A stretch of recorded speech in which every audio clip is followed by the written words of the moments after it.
Trump Legal Cases Daily Digest. Weekend Edition, January 7, 2024. Happy week and welcome back to the Hans Daily Digest. This week's focus is on Trump's appeal to the District of Columbia Circuit on presidential immunity and the closing arguments to New York civil fraud case. It's important to note that Trump's status on the ballot, as the Republican frontrunner, doesn't impact his ongoing criminal and civil trials. The court schedules are overcrowded with not less than 5 major criminal and civil trials. Stay tuned for updates on these legal developments. Trump's legal showdown. Appeals court weighs presidential immunity in election interference case. In a crucial legal battle, Donald Trump is seeking absolute immunity from prosecution related to his role in the efforts to overturn the 2020 election, leading to the January 6, 2021, Capitol attack. A 3-judge panel of the U.S. Court of Appeals for the District of Columbia Circuit is set to hear Trump's argument that, as president at the time, he is shielded from criminal charges. The charges include conspiracy to defraud the U.S. and obstructing an official proceeding. Trump's appeal challenges the trial timeline set by U.S. District Judge Tanya Chutkan for March, posing a potential impact on the upcoming election.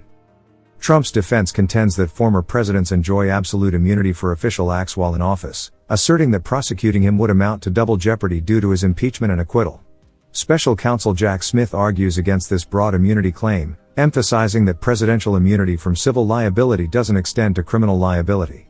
Smith's office believes there is no historical support for Trump's immunity argument, citing President Richard Nixon's post-resignation prosecution.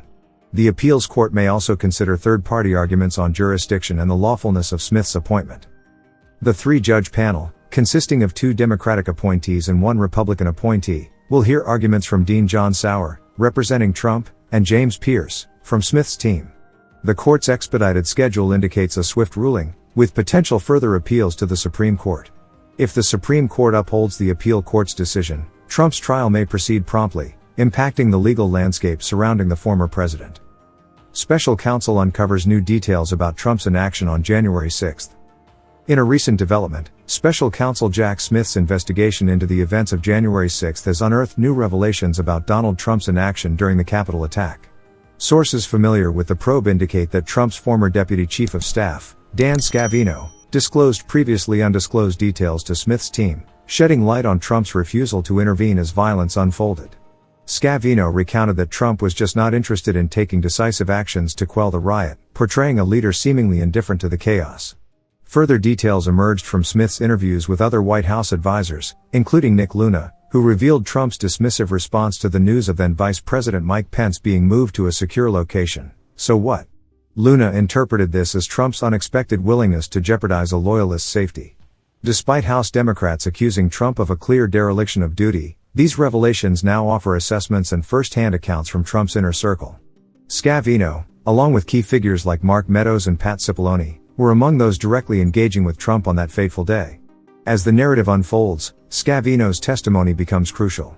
He allegedly emphasized to Trump the gravity of the situation, stating, "This is all your legacy here, and there's smoke coming out of the Capitol." Scavino hoped that Trump would contribute to a peaceful transfer of power, adding nuance to the portrayal of events. Amid accusations against Trump, these internal accounts provide a unique perspective on the former president's mindset and actions during a critical moment in U.S. history.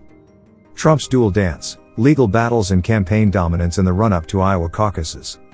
In the final week before the Iowa caucuses, Donald Trump strategically balances courtroom appearances and campaign events, amplifying his narrative of political persecution to overshadow his Republican rivals.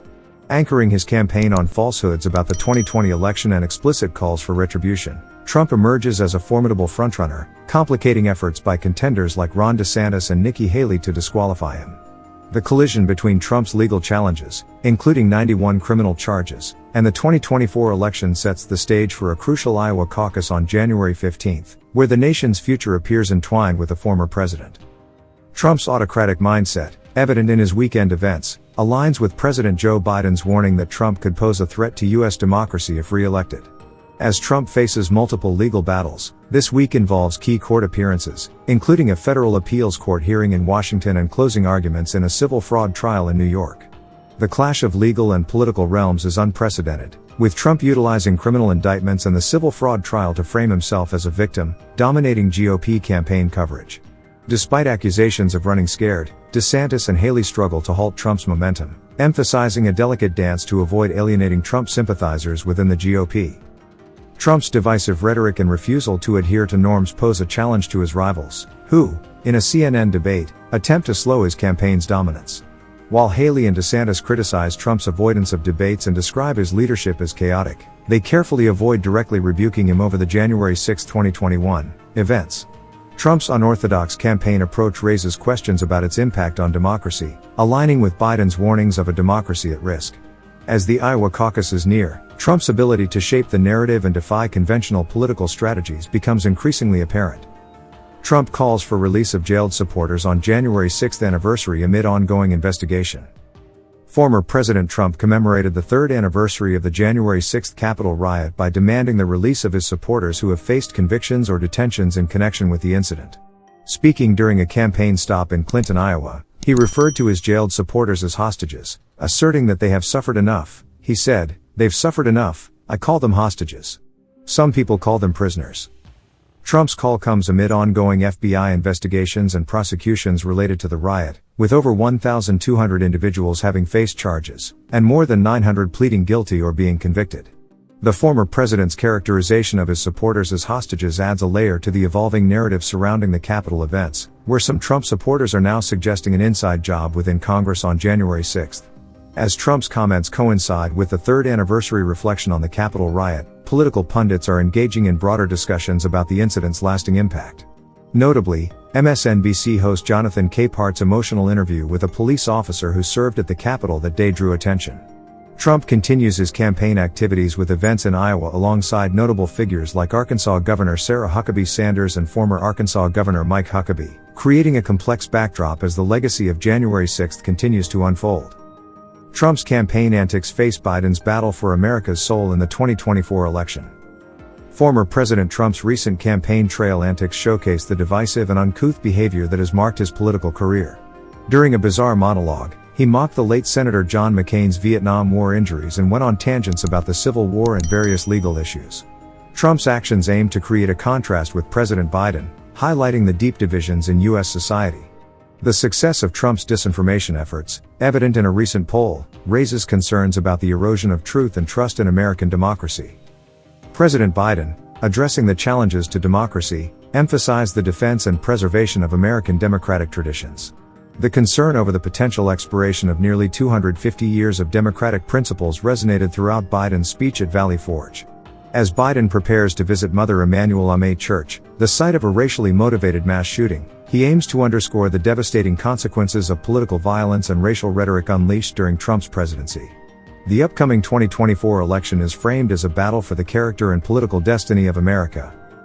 Biden's central question to Americans is about saving the soul of the nation, highlighting the importance of democracy and addressing skepticism about his capacity for a full second term. The 2024 election unfolds against the backdrop of the January 6 insurrection, emphasizing the stakes for the nation's identity. The key question remains, who are we? As the nation grapples with its political future.